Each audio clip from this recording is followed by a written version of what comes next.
All right, y'all, welcome to the Scott Horton Show.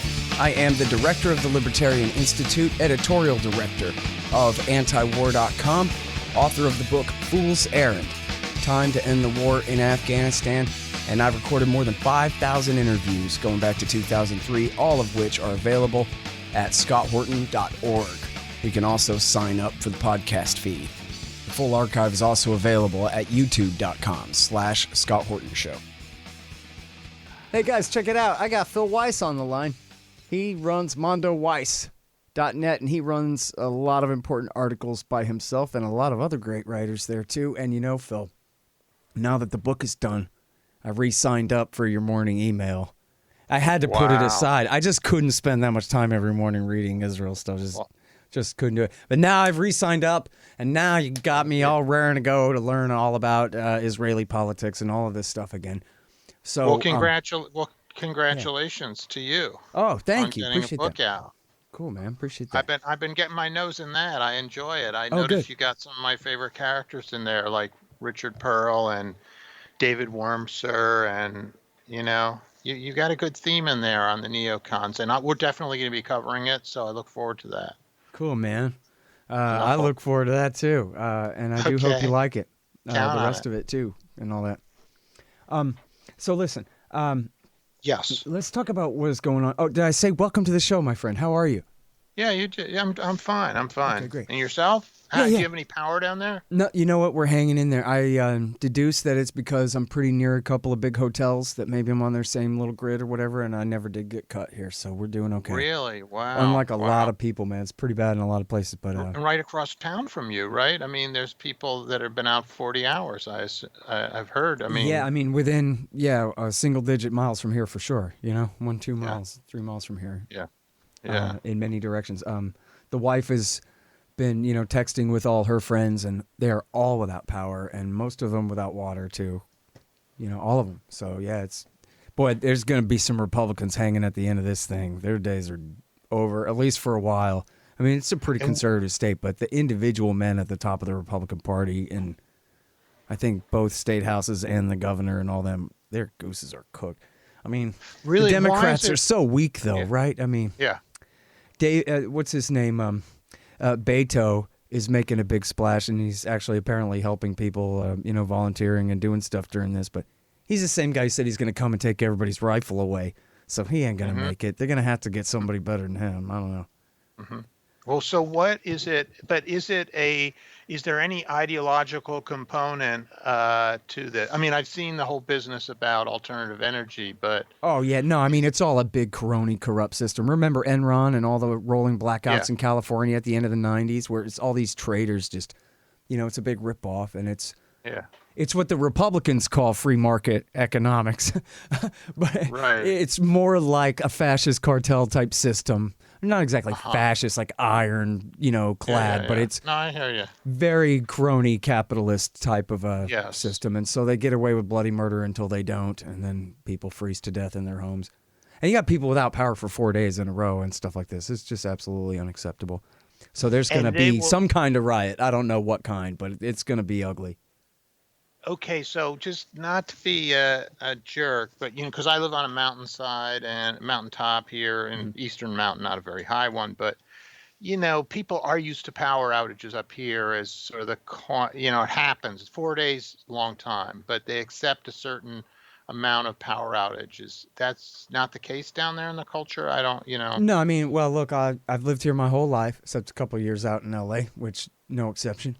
And since '76, this is the worst winter storm that's hit Texas this entire time. They say since the 1930s or something. Okay. So in like 90 years, this is the worst winter storm to hit Texas. And so, not only were the power companies not expecting it, but nobody was expecting it. So people just don't usually prepare for, having to go, weeks at a time without resupplying, because everything is, at a phone call or a tweet away or a text message away, and your groceries arrive. You know what I mean? So people are not used to having to live like they live on a mountainside. And a lot of them, I think, were caught by surprise, And what was predicted as to your storm? Well, they just said it's going to snow like crazy, but I don't think they said expect for there to be no I see. power for a week. I see. You know Yeah, what yeah. I mean? Got We're just looking forward to it, you know, slide down the side of the hill and have some fun in the snow. I mean, for me, again, I've lived here my whole life, so this is something that almost never happens. If it snows here and accumulates, it's usually like, you know, 1.5 inches or 2 inches on the front lawn, and you get to like crunch around in a little bit and say wee, but that happens like once every 9 years or something. You know what I mean? Once every 10 years, you get a little bit of snow. Enough to slide down the golf course, that's like once every 10 or 15 years. So for us, like, hey, all right. And then, oops, people are freezing in their homes. And you know what, too? Like, some people will have frozen to death in this thing that we'll find out later, you know, in the weeks to come, you know. Right. Right. Yeah, it's going to be right, really ugly, right. man. And you're right. It is part of the ideology of conservative crony capitalism. You know, that is a big part of it. Not that turning it over to somebody else would necessarily be better, but just that's the way that they the way they have set it up is clearly unreliable, you know. Interesting. Yeah. Interesting. Huh. All right. So how's the book going? The book's going great. That's great. That's great. Sold a couple thousand of them already, and I'm not sure how many I should sell, but once I got to take care of all the donors and everybody on my thank you page. I'm so far behind on sending books out. I've already sent hundreds out to previous donors, but I got hundreds and hundreds more to send out. And then at some point here, I got to get to kind of a friend actually compiled a great list of mailing addresses for kind of middle-ranked newspapers and AM radio shows and PR agents for influential, talented people around, and try to just give them all free copies as much as we can. And all the peace groups, too. Like, I really want it to be not just kind of a libertarian book. I want it to really get out there to people, you know? And, it's got a lot of hooks in there to all that community. I mean, and I don't know, it's an eloquent... I should think you're pushing on an open door in terms of, you know, just radio stations and small newspapers. This is what they believe, you know? Right. That's, I think, too. And, you know, that's kind of what the book is about, too, is that everybody already is anti-war. It's just a matter of prioritization and all that. But you guys, you know, what you call a super-duper majority of the American people, and including veterans of the Afghan and Iraq wars, who want them over. So, yeah. You know what? Just whip them all into shape real quick, and we've got 200 million people ready to force the issue, right? You know? I don't know. Right. That should be overwhelming force if there ever was one. Yes, you'd think. That's the goal. Yes. That's the goal. And you know what? It's just like, it's, you know, based on the same ethic that you put your site together on, which is that you give the people the truth and give them at least a chance to do the right thing or choose the right way, and most of them will. And I think that that's right. You know, most people, once you give them a chance to understand this stuff and they understand what's fair and what's not, then they side on the side of right. I was actually just interviewing Nathan J. Robinson, who I see you wrote an article about here about him getting canned from The Guardian for telling the truth about this. And then I gave him a chance to talk about the Palestinians and what they're going through and all that a little bit there too. You know, based on the idea, as you and I've discussed many times before, most people don't understand this stuff at all. But if you tell them straight who's occupying who once, they go, oh, well, that ain't right. I mean, it's pretty simple 2 + 2 = 4 kind of stuff, right? If you believe in the Declaration of Independence that everybody's born free, well, then Palestinians ain't free. Something's wrong. Got to fix it. Simple as that, right? Well, I do hammer the American propaganda media on this, the Likudnik media, as even Ben Rhodes is calling it now. But can we really give the American people a break on not knowing about this? Help me. How much of a break can you give anybody on not understanding what the facts are? And actually, I think that a lot of American people, the public opinion in the United States has shifted on this question, and they are pro-Palestinian. And the Israeli brand, I mean, this is the hopeful side of me. The Israeli brand is it's tanking, and it's Tylenol, you know, with when it was poison. I mean, I just think, who can be for that country right now? I mean, but, you know, no, I think that well, back to the first part of how ignorant they are, as I think I've told you before, that I kind of project my younger, ignorant self, you know, Not that I was any kind of Zionist or whatever. I didn't really understand the situation at all, but just the way they portrayed it was the Palestinian Arabs are attacking our friends, the Israelis. And so, of course, we're on the Israelis' side. But that's basically all you need to know kind of thing. But once anybody explains that, no. See, back in 67, the Palestinians lost. And they've been conquered and occupied and subjugated ever since then. They're not the country next door. They're the country that's already been subsumed, and yet they are completely oppressed. Then you go, oh, well, then that makes sense then. No wonder they're always, throwing rocks and stuff. You know what I mean? That's what I might do if I was locked in an open-air prison as well, You might, you might do that. Right. So, I mean, I really think that people don't know. And I think that they have no real reason to prefer the Israelis because they're whiter and more European-ish or whatever. I mean, the fact is they're treating the Palestinians totally unfairly.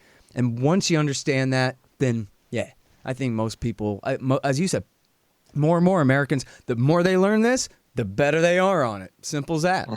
The truth is the antidote to the policy. And I mean, inside the Democratic Party, if you look at their base, the numbers are overwhelming among actual voters for reducing aid to Israel over its human rights violations, including its unending settler enterprise, which the settler enterprise isn't much different from the original enterprise. So, who's fooling who here? So. Yeah. Hey, what's B'Tselem? B'Tselem is a leading, it's a leading Israeli human rights organization. It comes from a biblical phrase meaning God made human being in his own image. I think that's what it is. So that every human being is godly in the view of this Israeli human rights organization. And in January, it said that Israel maintains an apartheid regime of Jewish supremacy between the Jordan River and the Mediterranean Sea, every part of Israel, including the happy Tel Aviv and all the great bars and people playing ball games on the beach. And now, for especially young people who just don't know of this history, went to government school or something like that, what does apartheid mean, Phil? Well, as I understand it, apartheid is it comes from an Afrikaner's word for apartness, and it's something that the South African government established in the 40s or maybe even earlier, where it was going to separate the white population from the black and colored populations there and have different sets of laws for the whites from the blacks and coloreds, because the country was ultimately dedicated to white supremacy and to whites doing best, and therefore they should have different rules. And this is now a crime in international law, apartheid. Everyone recognizes it. And I think basically it's just any system that has different rules for one group on a racial or ethnic basis or even religious basis from another group. Now, that those rules are sometimes formally codified and sometimes they're not. In Israel, they're codified. There's a national law that says that if you're Jewish, you have a superior right to land and other rights stemming from the state. So they're practicing apartheid over there. And now, so America used to have that, except they abolished it in the 50s and 60s, right? I mean, it's de facto in some places still. I ain't going to lie about that. But Yeah. No, America has had a long struggle with this question, which is one reason why Americans are a particularly good audience to turn against American support for, codified legal apartheid, where the difference between the Palestinians and the Jews in Israel and occupied Palestine is grotesque. I mean, water rights, freedom of movement, land rights, including those citizens of Israel who are Palestinian who can vote. Even they are second and third class citizens inside quote unquote Israel proper. All right, but it wasn't. I should say that it was a bombshell when B'Tselem, which is this Israeli human rights organization, said this. I mean, I was going to ask. That was going to be my question. How significant was this? Because I know they've been really good on all these things for a very long time, right? And all their reports on the abuse of Palestinian children and all of these things. And so great. Is this just par for the course, or I think you're saying this was a bombshell, huh? I think it was a bombshell. I mean, I think that in fairness, and as I wrote, you look at Jimmy Carter, taking hits for saying this in 2006. I said it in 2006. I got fired by Jared Kushner not long after going to occupy Palestine. Jimmy Carter put it in the title of a book, and he got run out of the Democratic Party for saying it. But there have been a series of people saying this, and human rights organizations saying this and finding this over the years since around 2005 or so. And what is different now, I think, is that it's become more of a drumbeat, and that more and more quote unquote official mainstream organizations are saying this, including Israeli ones. Yesh Din, an Israeli human rights organization, said it last July. And B'Tselem said it in January. Now, Palestinian groups have been telling this for us this forever, but I think the drumbeat is increasing. And what is remarkable is the degree to which the American media and the liberal Zionist organizations that support Israel have been ignoring this report. And they've been ignoring it for a simple reason, because they know if they support it or even mention it, it leads to one thing. What happened in South Africa? Boycott, divestment, sanctions. That's what you do when a country is practicing apartheid. You boycott it. You lead an international divestment campaign. And they don't want that to happen to Israel. You have all these liberal Zionist organizations that bewail the occupation and the what's being done to Palestinians at some level, and at the other, they say keep those $3.8 billion flowing from the United States to Israel every year. Mm-hmm. And if you make a joke about it, you're fired from the Guardian or right. from the New York Observer. Or Nathan Robinson, and that's great you had him on. Yeah, he's a good guy. I like him. Hey, y'all, check it out. The Libertarian Institute, that's me and my friends, have published 3 great books this year. First is No Quarter, The Ravings of William Norman Grigg. He was the best one of us.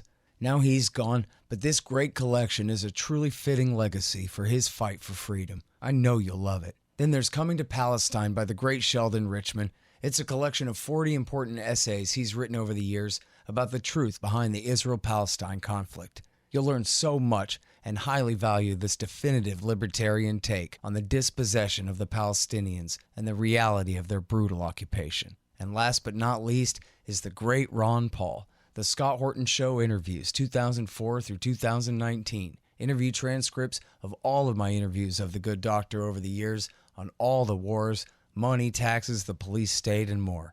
So how do you like that? Pretty good, right? Find them all at libertarianinstitute.org/books. Hey guys, here's how to support this show. You can donate in various amounts at scotthorton.org/donate. We've got some great kickbacks for you there. Shop Amazon.com by way of my link at scotthorton.org. Leave a good review for the show at iTunes and Stitcher. Tell a friend, I don't know. Oh yeah, and buy my books, Fool's Errand, Time to End the War in Afghanistan, and The Great Ron Paul, The Scott Horton Show Interviews 2004 through 2019. And thanks.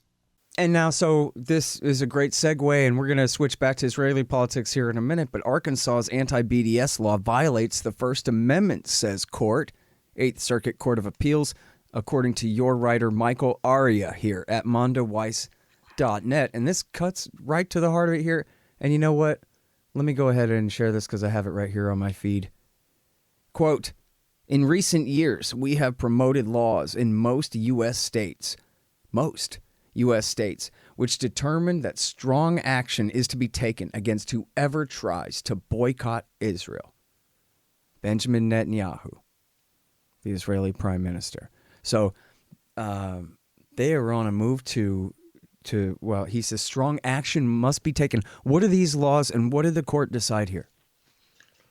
Well, there are around 28. This is as you point out, the Israeli government has pushed these initiatives, and I'm looking it up as we talk, but there was one case in which we have this legislator actually consulting with the Israeli consul officer in the hearing room as this legislator is explaining why anti-BDS law is a good as American as cherry pie, and an Israeli official is there telling her to do it.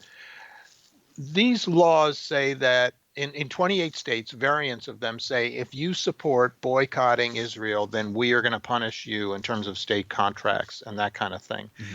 And that's what the Arkansas court struck down. Now, as I understand, they left an opening, unfortunately. It was 2-1 ruling, and it wasn't as emphatic as we would like. But they said, hey, boycotting is a free speech right. You can't punish people for exercising their free speech in the United States. And it's widely anticipated that this is going to be the case in all, if not, or many, if not all of the 28 states, including New York, that have adopted this kind of really McCarthyite legislation that doesn't allow Americans to speak out against Israel. Mm. It's really incredible. In other words, if there wasn't the First Amendment, the government of Israel would have outlawed boycotting Israel in the United States, or at least de facto from any business of any import where their boycott makes a difference, as long as, and because, contract, can be defined very broadly, right? One of the lawsuits was, it was like a special education teacher, right, who was on a contract to a school. And it could be defined. I mean, my imagination isn't broad enough to know what all counts for. Yeah, you are hereby persecuted by your own state for being disloyal to a foreign country. What? Right. This is completely crazy.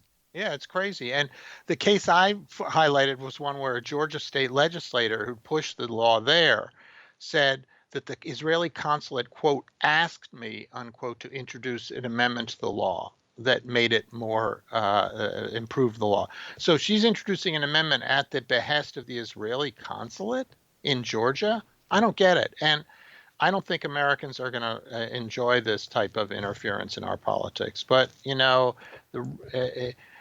unfortunately, this has not yet been fully politicized, and we need it to be more politicized. When it is politicized, Americans will get to come down on the commonsensical side of the issue. Mm-hmm. Well, and there's a real learning opportunity here, too, where, the woke left, I think, and there's a lot of different categories, and categories themselves are make-believe concepts, but there are parts of the left who are kind of pro-censorship of other people's differing opinions, but who are nominally good on Palestinian issues, and so maybe they can take this kind of censorship of pro-Palestinians as a lesson that it really sucks to be censored and to have people censored, and maybe we can find a better way to proceed. And then maybe people on the right who are sick and tired of being bossed around and told what they're allowed to say all the time might get the idea that, geez, don't we sound like stupid hypocrites? I don't know if you saw this, but this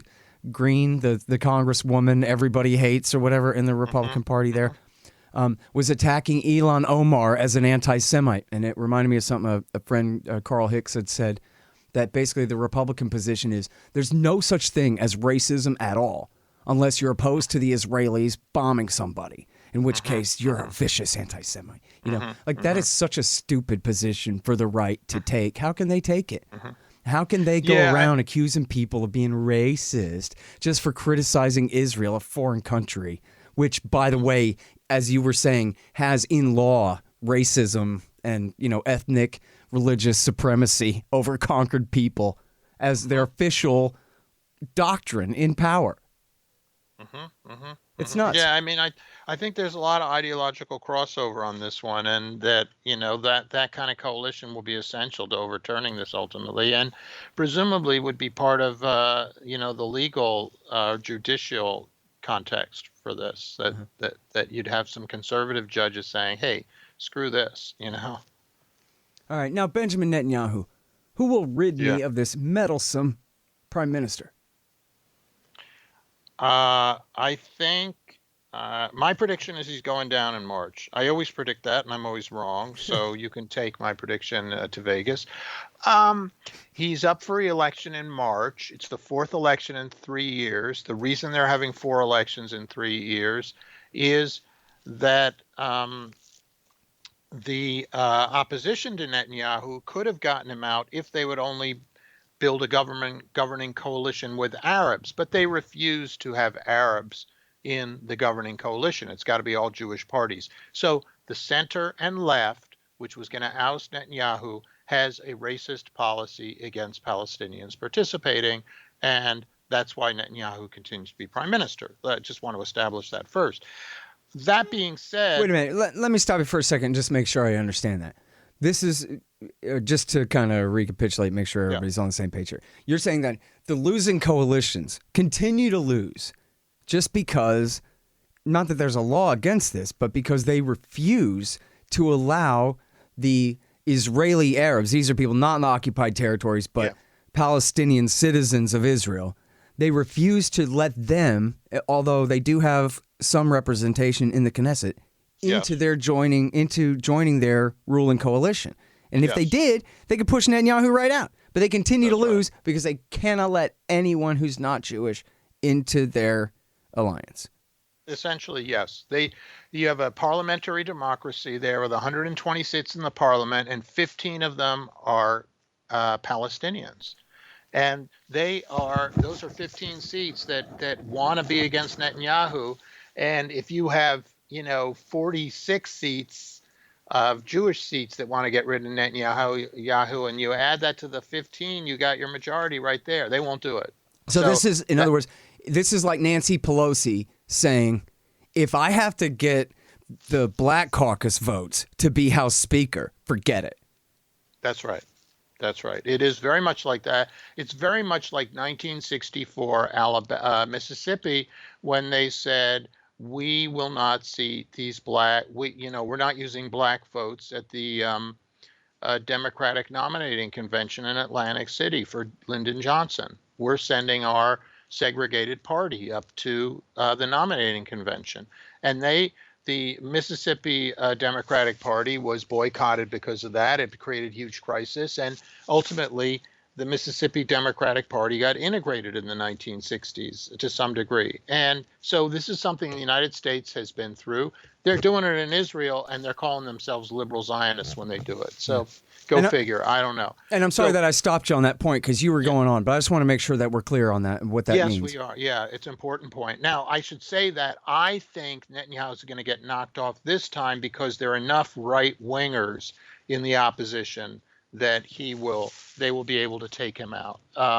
And so you've got people who defected from his own party. People are sick of Netanyahu in Israel. I think that people just being tired of Netanyahu, that is starting to creep up on him. And it's just, he's been in 11, 12 years. They're sick of him. Mm-hmm. And so I feel like he's under indictment for corruption charges. He's in trial for that. And you have right-wingers who have left his own party who want to take him out. They're going to have to make a very broad coalition across the center and left with Jewish parties. Again, we don't want anything to do with Palestinian voters, but they will make a broad coalition, and I think they will be able to take Netanyahu out. Yeah. I see here you have this article, Israeli Jewish leftists, although you got some scare or ironic quotes around leftists there. Israeli Jewish leftists will vote for far-right Saar to oust Netanyahu. So who is Gideon Saar? Gideon Saar is to the right of Netanyahu, was a former cabinet official with Netanyahu, a Likudnik, Netanyahu's party, and more supportive of settlements and even more opposed than Netanyahu to a Palestinian state. And he's very presentable. I should add that. He's soft-spoken. He looks like a professor. I think his wife's a TV personality, and he's very user-friendly. I think so. He is sort of the lead opposition now to Netanyahu on the right, and he potentially could join up with center and even left-wing Jewish parties, because they're not ideological there. I mean, if you're Jewish, they're all for you. There's really, it's all flavors of the same ice cream. If you're a Jewish nationalist, then you can sort of get along with another Jewish nationalist, because if you're a Jewish nationalist, you believe in apartheid and a system where Jews get more than other people, and it's worked out for you pretty well over there so far. But okay, but so I mean, forgive me if these discussions we're having seem so unfairly, unnecessarily disconnected from each other. I'm sure it's not your fault. It's just the situation. But on one hand, you have this very prominent human rights group saying that we face a real crisis here. Now that we're no longer pretending that one day we'll ever let the West Bank go and be a Palestinian state, now we got this apartheid thing, and we can't really be a liberal democracy and an apartheid state at the same time, and something's got to give, and what are we going to do? But then there's this whole conversation in Israeli politics about, don't you hate Netanyahu, and maybe we should get someone more right-wing than him, and no Arabs allowed in our coalition ever. And it sounds like it's not even really a controversy in terms of electoral politics of this situation with the Palestinians on the West Bank and Gaza. All that is just whatever, man. Facts on the ground. Come back and argue about it with me next year, or the year after that, or the year after that, right? Am I wrong about that? Yeah, but Scott, the ultimate question is, why is the United States allowing that contradiction to go on like that? Here you have even Israeli partners who are saying this is apartheid, and the American government and the American Democratic Party, which is supposedly progressive and liberal, is backing them to the hilt and refusing to hear this. You have good progressive candidates in the United States on the Democratic side who are anti-racist in a lot of ways, who say we are Israel's partner, and I want a two-state solution, and no, you can't call it apartheid, and no, you can't boycott it. That's anti-Semitic. So that's where the power lies here, in the American community, in the American political community, and I believe the American Jewish community, which is the heart of the Israel lobby. And until that community begins to splinter, you will not have any questioning of the Israeli system, and the politicians there can go on practicing apartheid and saying we are, the only democracy in the Middle East, getting away with it. Yeah. They get away with it because we let them get away with it. Mm-hmm. So who's Joe Biden, and what's he got to do with all this, do you think? Well, Joe Biden is the guy who called Benjamin Netanyahu yesterday on the telephone after holding out for, 3 weeks. Month, yeah. Wow, almost a month. So Biden made his point. Biden made his little point that he could defy Netanyahu, and then the press just came down on him, the Israeli press. It was a scandal in Israel that Biden was not calling Netanyahu. So he finally collapsed and called Netanyahu yesterday. Well, now, was that a real strong, like on a scale of 1 to 10, how strong of a diplomatic statement was that by the new president? I liked it. I wish it had gone on longer. I wish it had gone on forever. I think it was a point. But, the problem is that Netanyahu has rubbed it in Biden's face so much that it just seemed like a tit for tat. Biden went over to Israel in, I think, 2010, and Netanyahu announced new settlements, or 2011. He announced them just as Biden was coming into town. It was a major insult. Biden swallowed it. Biden, I think, hates this guy Netanyahu. He's been humiliated by Netanyahu again and again. So he sent him a little signal like, hey, buddy, you're not on my call list, and anything I can do to help you get defeated in March, I'll do it. I mean, remember, the last 3 elections, Netanyahu has been able to run with a giant poster in Tel Aviv of him embracing or shaking hands with the American president. That's what he could sell. I am friends with the American president. He's not getting that poster this time around. So maybe that'll make a difference in Israeli politics. Like I said, it all springs from America. And here's this tiny little, etiquette lapse, a tiny little insult by Biden. Maybe it'll make a difference. Yeah. Well, I think it sounds like you're saying, though, it does not portend any real change here or anything. It's, if anything, it's personal, but it's not policy at all. Sadly. I think that Sadly, yeah. I mean, I think that a lot of people in the Biden administration hate what Israel's doing as much as I do, frankly. But their hands are tied. They are still, the Israel lobby is still the most important factor in foreign policy making in that arena in Democratic politics, let alone Republican politics. And so Biden is going to do nothing to defy the Israel lobby. And so he's going to look for and he doesn't have the political capital to spend. I mean, God knows we hope he gets back into the Iran deal, and look at all the flack he's getting from people in his own party on that. Yeah. Who are performing for the Israel lobby. A perfectly good deal that advanced world peace and limited suffering in a modern society of 85 million people, Iran, stop demonizing Iran, and the deal got trashed by the United States, and Biden's having trouble getting back into it. I know, and it was his own men. These are the Obama guys who actually got in the deal. I read that it was even Sullivan who, as far as I can tell, is the most dangerous one out of all of them, who was, Hillary's right-hand man there. Yes. That he was one of the ones who helped really break the ice and get the secret talks going in Oman at the start of the thing. So this is their own thing that they did. It's their baby. And they had good reasons for doing it, as you say. Absolutely. Yeah, but Scott, reflect on this. Obama wasn't able to push that deal until his second term, and pretty late in his second term. So he did it late in his term, and here Biden is in his first term of what presumably he hopes is 2 terms, and he's in the same position as Obama is, taking on the Israel lobby at a time when he's trying to develop political capital. And obviously he regards it as an urgent matter to get into that deal, or I should hope he does. Certainly people on his team do, but how much capital will they spend on this when you have people inside the Democratic Party saying don't do this? Yeah, I mean, my bet is still on they've got to figure out a way to do this. Let both sides save face and climb down from your stupid. I mean, if they let this thing go to hell. Oh, I agree. Again, over the Israelis' insistence at this point. Yeah. I mean, boy, yes. And talk about weakness at the very beginning of Biden's presidency, that's how he's going to start out, is letting the aberration, supposedly, Donald Trump, who actually...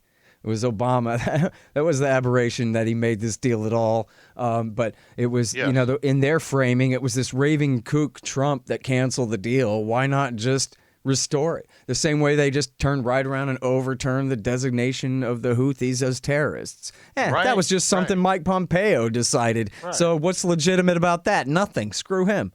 Right? Right. So, yeah, they could totally do it. And then, as you're saying, just like in 2015, nobody's confused about who's objecting to this. There's only one group objecting to this. Yeah. It's the Israelis and their lobby in the United States. Yeah, although, I mean, as your book points out, Syria is going to be a giant test of this, too. Right. Very Trump tried true. to withdraw forces from Syria, and look what happened to him, so. Yeah, I don't think Biden's going to pull out of Syria at all. I think there's basically no pressure. I mean, you know what? I mean, that could change, right? The activists who are focused so intensely on Yemen now, we might all just switch and really say enough is enough and get out of Syria next and make that the big push. But other than that, there's no faction of power anywhere in America that's saying get out now. Yes. And they all admit that they're not there to fight ISIS. They're there to fight Iran, or at least to prevent Iran from growing too big in strength. Now that they came to help rescue Assad after we sicked the bin Ladenite terrorists on them back in the Obama years. So. Right. I love some of the quotes you have in your book on that one. Isn't that amazing? And I mean, the nakedness of the agenda on like Michael Oren's part, Right. Oh, yeah, that's my favorite. It's completely... By the way, anyone listening, just type in Oren, O-R-E-N, Oren Sunnis. And there it is. Comes right up on YouTube, and you just laugh your ass off. It's unbelievable. Crazy. Hey y'all, Scott here. If you want a real education in history and economics, you should check out Tom Woods' Liberty Classroom. Tom and a really great group of professors and experts have put together an entire education of everything they didn't teach you in school but should have. Follow through from the link in the margin at scotthorton.org for Tom Woods' Liberty Classroom. Look here, you and I both know that what you need is some Libertarian Institute things, like shirts and sweatshirts and mugs and stickers to put on the back of your truck, and to give to your friends too that say Libertarian Institute on them, so that everyone will know the origins of your oppositional defiant disorder and where they can listen to all the best podcasts. So here's what you do. Go to libertasbella.com and look at all the great Libertarian Institute stuff they've got going there. Find the ad in the right-hand margin at libertarianinstitute.org. libertasbella.com. I guess I won't keep you too long here, but I wanted to give you just a quick chance to talk about this article that you wrote about Issa Amro. I'm probably saying that wrong. Thanks. Can you tell me just who that is and why people ought to read your great article about it? Well, I should say that article's a little bit old now, but Issa Amro is a human rights activist in Hebron, Apartheid Hebron in the occupied West Bank, who was charged with various trumped up charges like insulting an Israeli soldier over the last few years. Here he is. This guy is a nonviolent activist. He works with liberal human rights Zionist groups in the United States even, and he was being charged by the Israeli military with these trumped up charges. Now, I think the Israeli military saw that we were part of an international campaign, or in writing about this, I was part of an international campaign on his behalf to drop the charges. And even these liberal Zionists, to their credit, stood up for Issa and said, hey, drop the charges, and Israel has punted on it. So that's another case. What this demonstrates is that when American liberal Zionists come out against Israel, that has an effect. And if the mainstream Jewish organizations, not just the liberal Zionist ones, came out against Israel, there's the ball game, I believe. Now they support Israel again and again and again, but that's where the power lies on changing Israeli policy, I believe. Mm-hmm. Yeah, and now, so that's an important article. It's called Pressure Mounts on State Department.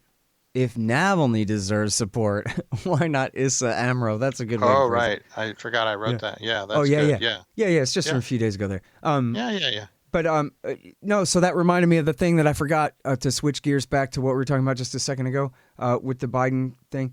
How significant is it that, if I have it right, that he's already announced that, yes, we're keeping the embassy in Jerusalem, and yes, we are not overturning Donald Trump's recognition of Israel's so-called, annexation of the, I guess, actual de jure annexation of the Golan Heights. And there was one other one, too. I forget. I'm sorry. I think that it's significant. It's sad. Biden is just collapsing on these questions.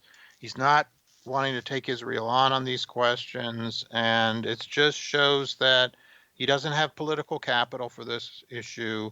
He's going to throw Palestinians under the bus, and he's not going to do anything on the occupation. I think that he will oppose some settlements. He might put his foot down on a couple of settlements, but when it comes to actual real action against Israeli expansion in the West Bank, he's not going to be doing much. And the Israelis know that.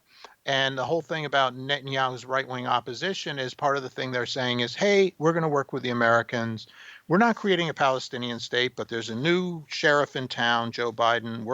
We don't want to alienate him. He's always loved Israel, and we're going to work with him. So I think there's going to be an accommodationist front on both sides. We'll see in months to come, weeks, and that means Palestinian human rights are thrown under the bus. Yeah. And there's no progress toward a quote-unquote Palestinian state, whatever that means. Yeah, it doesn't mean a damn thing, and it hasn't in so long. Yeah. Oh, man. A lot of us were raised on Pink Floyd, to one degree or another, and what Roger Waters has done for this movement of bringing recognition to the plight of the Palestinians is absolutely heroic. But, man, he's almost as old as my dad or something. We need somebody that famous and that important who's quite a bit younger to make a big deal about this in a way that is just not happening. I mean, there's Let a million Mondo Weisses bloom, but we need some damned superstars to take this up like it really matters, to let people know that this matters. I mean, I can't imagine who that might be, but somebody's got to have the courage to say this stuff. I agree with you. I agree with you. And I think there have been some inklings from younger superstars. And Roger is youthful at heart and has got an incredible energy. But I think it also speaks to the fact that look what Roger has sacrificed. Right. This guy has shown incredible courage. He's shown what political courage is all about. It's obviously hurt his career in countless ways for him to be doing this. And he's never backed down at all. And that's fantastic, and just is such a model to other people with fame and celebrity who are in a position to, punch above their weight. Right. All right. Well, yeah. Thanks a million, man. I sure appreciate you coming on the show. It's great to talk to you again, Phil. And I got to tell you, I really appreciate, and I know a lot of people really appreciate the work that you and your colleagues are doing over there. Thanks, man. And I'm halfway through the book, and you'll hear from me. Okay, great. I can't wait to. Okay. All right. Thanks, See you, Phil. Scott. Appreciate Good luck with the weather. Okay. Yeah, we'll be good. See it. All right, you guys. That's the great Phil Weiss. He's over there at mondoweiss.net. The Scott Horton Show, Anti-War Radio, can be heard on KPFK 90.7 FM in LA, APSradio.com, antiwar.com, scotthorton.org, and libertarianinstitute.org.